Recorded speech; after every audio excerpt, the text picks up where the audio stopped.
And this is the motherfucking remix with the baddest diva, Flow. And this is Steve J. What's up? So we live on set once again with my boy Steve and the diva, Florence Puree. Yeah, I see the stylist. And your name is? Julie. All right, we got beautiful people, good energy, and it's gonna be awesome. All right, let's get it. Aqui tellement des fils, balle tout. Aqui tellement des fils, balle tout, balle tout, balle tout, balle tout, balle tout, balle tout, balle tout, balle tout, balle tout, balle tout. Fadage vini bamdou.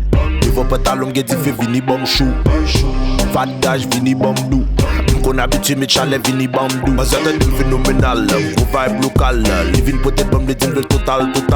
Boussal, m'pas ne fait pas le même balle. L'elfin goûter l'oli, ça c'est super génial. Et c'est flambé, l'vin flambé. Si tête la passe, pas gain place la dimandé. Pour t'enlever tout, même s'il tout fait. I like how you started. Oh yeah, I like how you started. Yeah.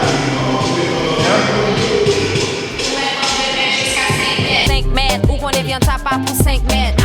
Don't forget I flow, bon flow. Faut voyer de l'eau sans pas main, moi point pas 5 nègres. M'tendons t'y vois des qui dit tête tonton a guet en calé la baille.